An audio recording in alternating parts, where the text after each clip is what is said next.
Hey YouTube, welcome back. Today we'll continue our series in system design fundamentals. Today we'll talk about database replication, which is sharding. What is it? Why we need it? What is the problem that we have that the database replication solve it? So let's just start with a client. Everything always starts with a client, and this client is connecting with a server. Okay, and it just maybe the client request data, post data, write, read data, and the server is connected with a database, DB. Let's say that we have multiple clients and all of them connect with the server and the database, and all of them store the values and read from the database. And right now database cannot support all of this space and cannot support all of this load. So we need to increase database, we need to scale it. So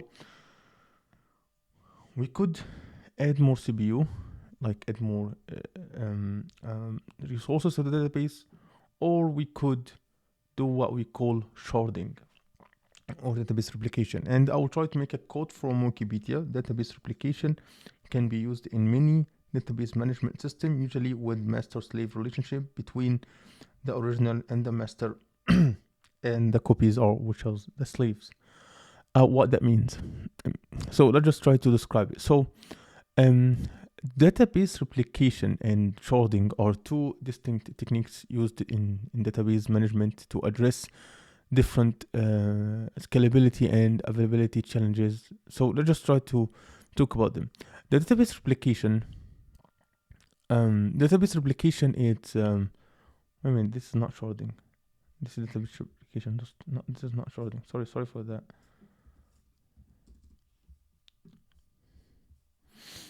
Database replication involves creating and maintaining multiple copies, replicas, of the same database on different servers. The primary purpose of database replication is to improve the data availability, fault tolerance and sometimes read scalability. So let's just try to talk about how it works. So there are multiple types of database replicas. There are master-slave replication, there are master-master replications, there are tons of different types, but we could go with the master-slave. So we will have a master database, like the observers will have a master database, call it master DB, and there's give it a different color.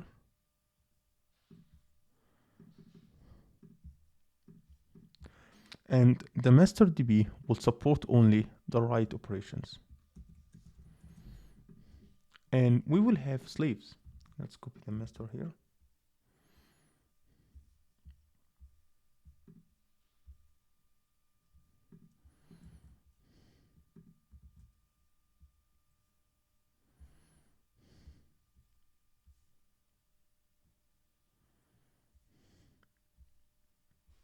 Let's make them here. I guess if they are quite here, it will be better. No, let's put them here.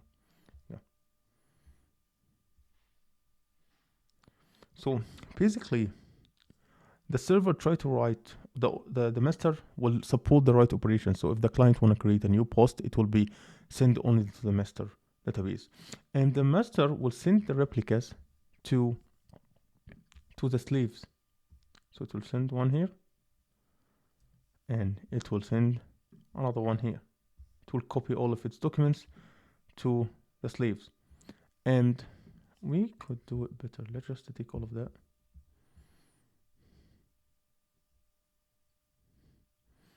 Yeah, and just and let's put like that. Yep.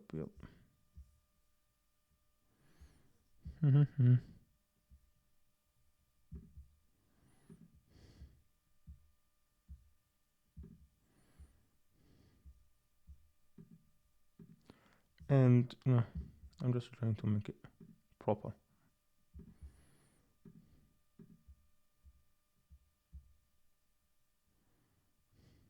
So yeah, and the sleeves, which are these. Let's see that we have sleeves, two sleeves. Let's call it sleeve 2 and this sleeve 1. The sleeves will support only the read operations.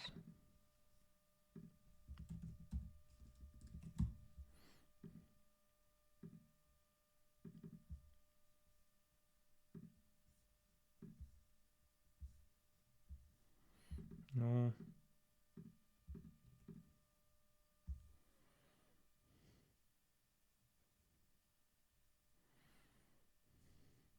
How can I make it better?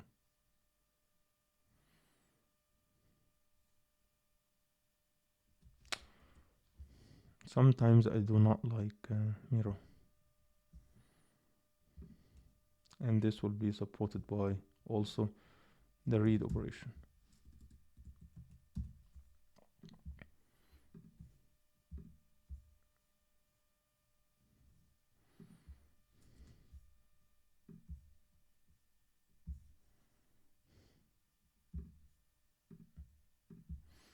And this is the replication. And yeah, so as you can see from this system, let's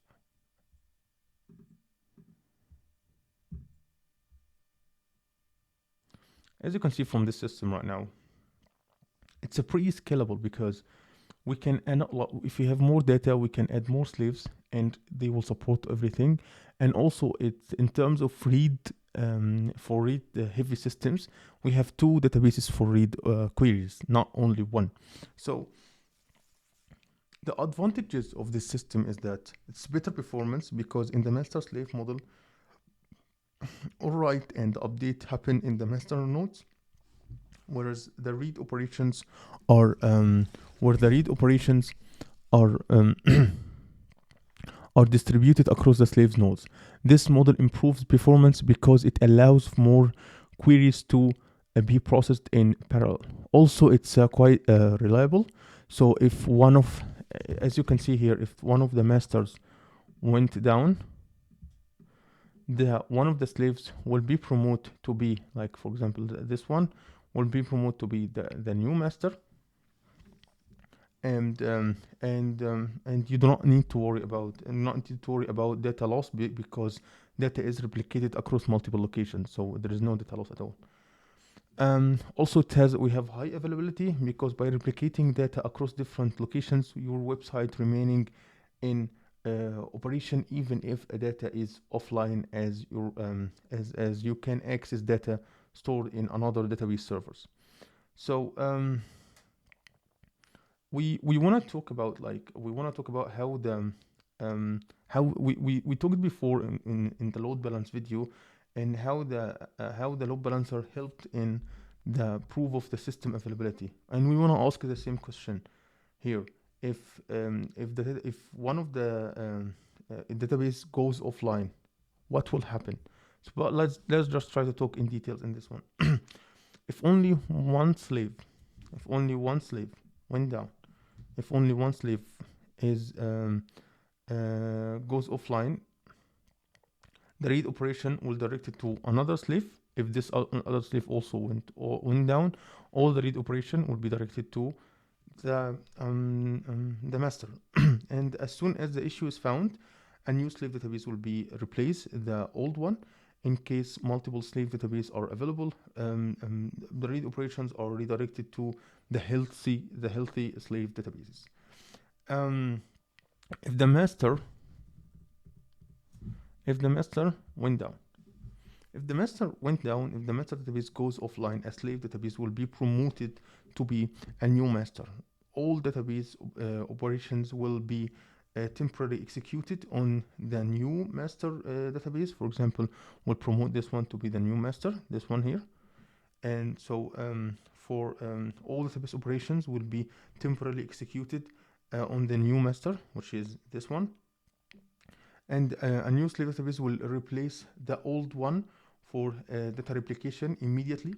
In production systems, promoting a new master is more complicated as the data in the slave database might be not be up to date. The missing data needs to be updated by running data recovery script. And although some other replication methods like multi-master databases and circular replication could help, those setups are more complicated, and we will not discuss them now. We will maybe discuss them in other videos in the future. So yeah, that's it for today's video, and I hope you like my content. If you like my content, make sure to subscribe and hit the notification bell so you'll never miss a video, and see you in future problem.